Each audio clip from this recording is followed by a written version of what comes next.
आप देख रहे हैं पल पल न्यूज और मैं हूं आपके साथ नदीम अकरम। इस वक्त खुशबू भी हमारे साथ मौजूद है क्योंकि अभी हम लोग जो है जहांगीरपुरी का दौरा करके लौटे हैं, जहां पर तमाम तरीके से या यूं कहें कि इलीगल कार्रवाई एमसीडी की जारी है, क्योंकि ये एक खास तबके में दहशत फैलाने की कोशिश है कि साहब अगर आप लोगों के ऊपर हम लोग पत्थर भी बरसाएंगे तब भी आपको खामोश रहना है, आपकी मस्जिदों पर हमला होगा आपको तब भी खामोश रहना है, अगर आप बोलने की कोशिश करोगे तो आप ही को मुजरिम बना करके जेल की सलाखों के पीछे डाल दिया जाएगा। और जब आप बोलने की कोशिश करेंगे तो भाई बुलडोजर की प्रथा जो है देश भर में चल रही है।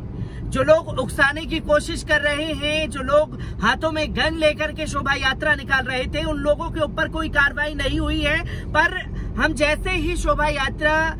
के दौरान से ही आपको तमाम अपडेट दिखाते हुए जहांगीरपुरी की नजर आ रहे हैं। और जब आज इलीगल कार्रवाई एमसीडी की जारी थी, उन तस्वीरों को भी आपके सामने साझा करने के लिए ग्राउंड पर पहुंचे थे। और अब जब हम ऑफिस की तरफ अपना रुख कर रहे हैं तो खबर आ रही है कि मस्जिद के गेट परिसर को क्षतिग्रस्त कर दिया गया है, जहां मस्जिद के गेट को तोड़ा गया है, जिसके वीडियो सोशल मीडिया से हम लोगों के सामने आ गए हैं। तो वहीं हमने देखा कि मंदिर परिसर के बाहर कोई कार्रवाई नहीं हुई है, जहां अतिक्रमण का मामला जो था वो दोनों तरफ था, पर वहां कुछ संगठन के लोगों ने विरोध किया तो वहां वो कार्रवाई नहीं हुई। बवाल मचा थोड़ी देर के लिए, फिर उसके बाद रुक किया गया मस्जिद की तरफ। और अब वो वीडियो आप लोग देख लीजिए जिस तरीके से मस्जिद के ऊपर ये कार्रवाई की गई है।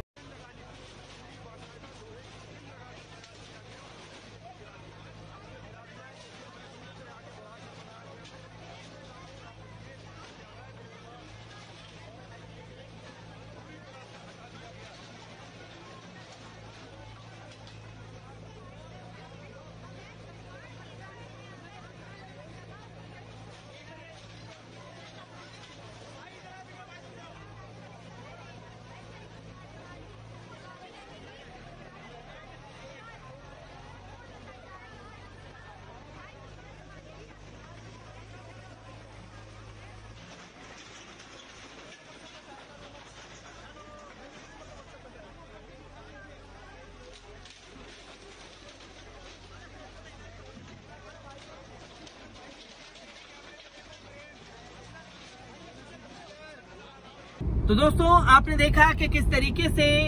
जेसीबी द्वारा मस्जिद के मेन गेट को तोड़ दिया गया है, जहां दंगाइयों ने हुड़दंग काटा था और जहां पत्थर बरसाए गए थे, जहां भगवा झंडा लहराने की या लगाने की कोशिश की गई थी शोभा यात्रा के दौरान, अब उस सबूत को मिटा दिया गया है। खुशबू, कैसे देखती हैं इन तस्वीरों को जो अभी मस्जिद के सामने आ रही हैं? नदीम, अभी शायद 2 से 4 मिनट ही हम लोगों को वहाँ से निकले हुए हुआ है, और उसके बाद जबकि सुप्रीम कोर्ट की तरफ से स्टे ऑर्डर लगा दिया गया था तब कार्रवाई रुक गई थी।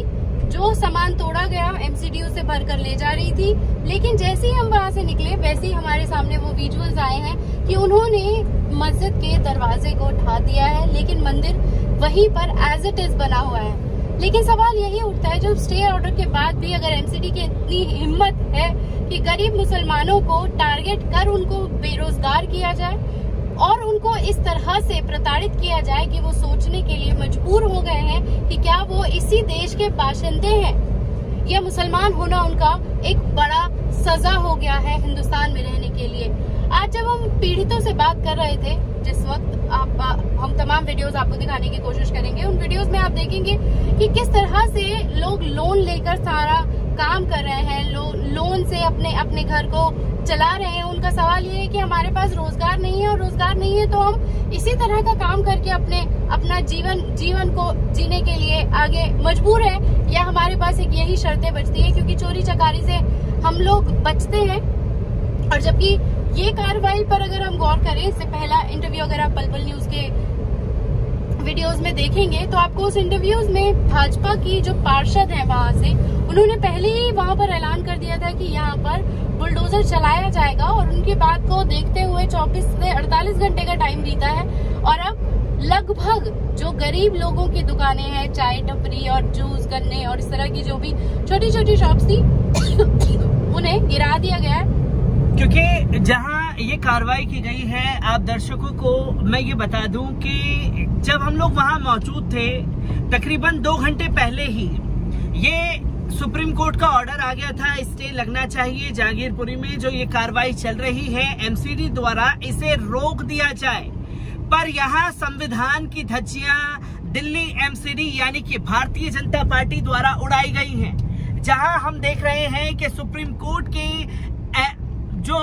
एक नोटिस दिया गया था सुप्रीम कोर्ट का, साफ तौर पर अपमान यहाँ कर दिया गया है। क्योंकि ये 2 घंटे पहले खुशबू तस्वीर जो है सामने आती है और 2 घंटे के बाद जब तस्वीरें हम देख रहे हैं, जहां हमने देखा कि जब तक हम लोग मौजूद थे जेसीबी रुक गई थी, पर अब सुप्रीम कोर्ट के ऑर्डर के बावजूद, क्योंकि उससे पहले तक मस्जिद को टच नहीं किया गया था। हमने इसे जब हमने वहाँ से ग्राउंड रिपोर्ट शुरू की है, वहाँ पर सब कुछ सही सलामत था, लोग परेशान थे, वो रोते हुए तस्वीर हमारे सामने है, जहाँ पर लोग अपनी दुकानों के टूटने के दर्द उनके आंखों से बयां हो रहे थे। लेकिन उसी के साथ एक चीज जो आप देखने को मिली है, करीब 15 मिनट का ही सफर हम लोगों ने तय किया है और उस 15 मिनट के सफर में ये है कि उस 15 मिनट में वहां पर मस्जिद के दरवाजे को ढा दिया गया है। तो ये अब अपने आप में सवालिया निशान पैदा करता है कि जब स्टे लग जाता है उसके बाद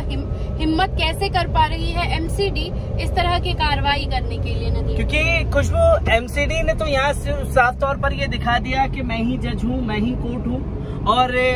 जो भी लोग होंगे उन्हें मुजरिम बना करके मैं पेश कर दूंगा। ये तस्वीर तो हम लोग साफ तौर पर देख रहे हैं, पर यहाँ एमसीडी की कार्रवाई पर सवाल इसलिए खड़े हो रहे हैं क्योंकि मैं आपको बता दूं कि 16 तारीख को ये घटना घटित होती है और उस दौरान भी मैंने आप लोगों के सामने लाइव के जरिए हर एक तस्वीर को उसी रात को पहुंच करके हर एक तस्वीर को आप लोगों के साथ साझा किया था। फिर अगले दिन जब मैं वहां पहुंचा, यानी कि तकरीबन दोपहर के समय में 12-1 बजे जब वहां पहुंचा तो सुदर्शन न्यूज चैनल और तमाम नेशनल मीडिया मस्जिद को विलन के तौर पर दिखा रहा था और ये बताने की कोशिश कर रहा था खुशबू कि मस्जिद की तरफ से पथराव हुआ और मस्जिद के अंदर जाकर के एक वाहिद आप लोगों का चैनल पर्पल न्यूज था जहां लोगों ने इजाजत दी कि आप मस्जिद के अंदर जाकर के नदीम भाई सच्चाई दिखाइए कि छोटी छोटी खिड़कियां हैं, यहाँ से कैसे कोई पत्थर बरसा सकता है। आपने चैनल पर देखी होगी वो रिपोर्ट। पर ये कार्रवाई पर सवाल क्यों खड़े हो रहे हैं खुशबू, जो इस तरीके से आज एमसीडी ने कार्रवाई की है? और अगर 16 तारीख को ये घटना घटित हुई थी तो तुरंत ये कार्रवाई क्यों नहीं की गई? और दंगाई तो दोनों तरफ फिर देखे जाते हैं, दोनों तरफ से पत्थर चले हैं। नदीम, बात साफ है कि अगर आप अब्दुल है तो आपकी दुकान गिरा दी जाएगी, अगर आप केशव है तो आपकी तमाम चीजें वैसी की वैसी बनी रहेंगी। लेकिन जहांगीरपुरी में एक बराबरी एक और हुई है। उस बराबरी में अगर हम बात करते हैं तो अब्दुल की भी दुकान गिराई गई है और नरेंद्र को भी नहीं बख्शा गया है। तो आपको ये चीज देखनी होगी कि सत्ता अब लगातार जो हिंदू डरा हुआ है की बात कह रही थी, वहाँ पर अब जो शिकार हो रहे हैं उनमें मुसलमानों के साथ साथ हिंदुओं का भी घर है, उनका भी रोजगार बिगड़ रहा है। लेकिन अब ये मैसेज साफ है कि शोभा यात्रा भी निकालेंगे, आप ही के सर पे सारे इल्जाम रखेंगे और आप ही को जेल में डालेंगे और आप ही से आपका व्यापार और घर भी छीन लेंगे। तो ये जो तानाशाही का माहौल है नदीम, ये अपने आप में आप खुद बेहतर समझ सकते हैं उन आंसुओं को देखकर कि कितना बेबस है आज के जमाने में मुसलमान, जिन्हें सिर्फ उन्हें मुसलमान होने की सजा मिल रही है। नदीम, मुसलमान होने की सजा मिल रही है क्योंकि मैं यहाँ ये कहना चाहूंगा दर्शकों से, क्योंकि मेन स्ट्रीम मीडिया जो है वो जीत गया है, क्योंकि वो यही बता रहा था कि मस्जिद से पत्थर चले, मस्जिद से पत्थर चले, इस गेट की तरफ से सारा हंगामा हुआ। अब वो सबूत ही मिटा दिया गया है क्योंकि दिल्ली पुलिस ने ये कहा कि बिना परमिशन के जो है शोभा यात्रा निकाली गई। चलिए साहब, मान लिया कि बिना परमिशन के शोभा यात्रा निकाली गई, तो फिर उस शोभा यात्रा में दिल्ली पुलिस के अधिकारी क्या कर रहे थे? और सवाल नंबर दूसरा ये खड़ा हो जाता है कि जब ये कहा जा रहा था कि भगवा झंडा लगाने की मस्जिद परिसर में कोशिश की गई, मस्जिद के अंदर घुसने की कोशिश की गई, अब उस सबूत को तो मिटा दिया गया है खासतौर पर एमसीडी द्वारा। अब कौन से नए सबूतों के आधार पर कार्रवाई की जाएगी, ये सबसे बड़ा सवाल खड़ा हो जाता है। क्या देश में लॉ एंड ऑर्डर नाम की कोई चीज है या नहीं है, या